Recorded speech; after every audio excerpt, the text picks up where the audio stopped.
OK, let's bring in Robert Gutsche. Robert is a senior lecturer at Lancaster University and a former reporter for the Washington Post and New York Times. He joins us on Skype from Oslo. Robert Gutsche, another day, another shift by Donald Trump. How does that work?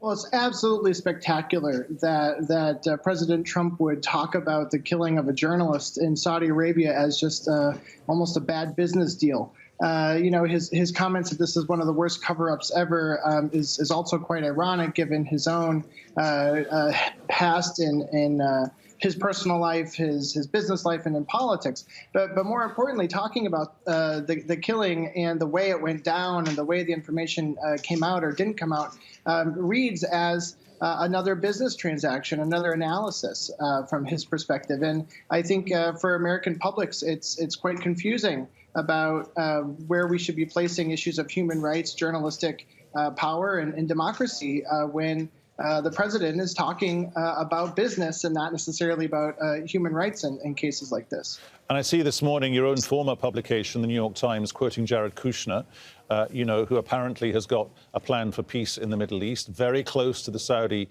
Crown Prince Mohammed bin Salman, being quoted in the New York Times as saying what we want to believe. So that's not necessarily going to be the truth of what actually happened.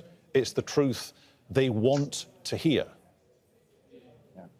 Yeah, this is fake news times two, right? I mean, this is really talking about alternative facts, something that the Trump administration has become expert at complicating and confusing. What will be interesting is if any of these concrete facts that have been talked about in this program emerge, and how that gets spun into scapegoating, perhaps, of rogue killers gone wild or just a mistake. And at some point we have to put this onus back onto the American public. How much of this are they expected to take in terms of misinformation or disinformation, and what are the consequences, not just at an international level, but at a domestic political level, when our public officials are speaking this way and doing these types of analyses of quite dangerous and troubling times. And we're thinking today as well, we might hear from the Crown Prince, the Saudi Crown Prince. He might, when he goes to that investment conference a little later today,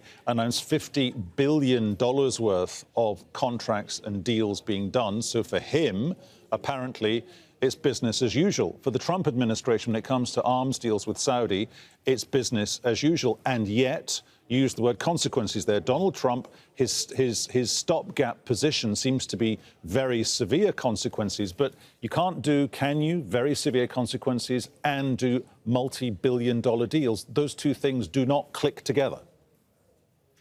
Well, and I think that's absolutely right. And you've seen multiple presidencies over a very long time, over these 60, 70 years, where we've known about issues in Saudi Arabia and other nation states where we do dealings, that things aren't quite kosher, or things go against our values or as Americans, or go against the interests of Americans. And certainly, some of this comes back to conversation about potential ties after 9/11, and still we have questions about what those relationships were between Saudi Arabia and the United States, what actions were taken.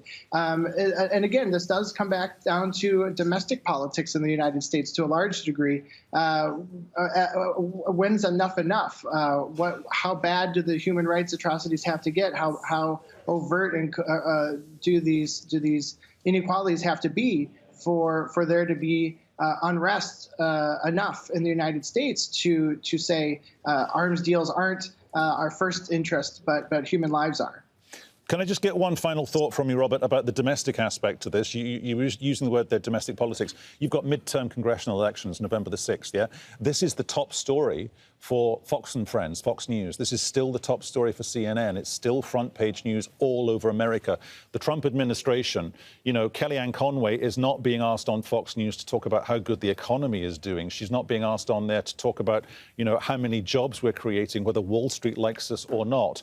Instead of which, you get certain cable networks leading on a still, by and large, relatively obscure journalist who was murdered a long way away from Main Street America. Is that a problem for Donald Trump?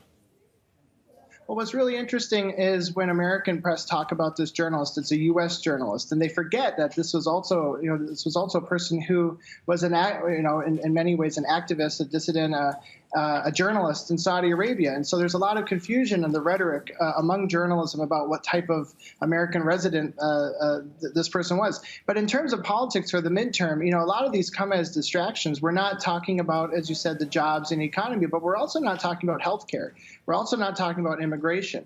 We're also not talking about policing, race relations, the Me Too movement. So these moments come, unfortunately, at great times of distraction when you have people going to the polls, not just for elections that have national ramification, but propositions 1 through 20 on ballots. And there's just no way that an average American can know enough about every single proposition and every single instance. And so some of this distraction helps policies move through and propositions to get approved.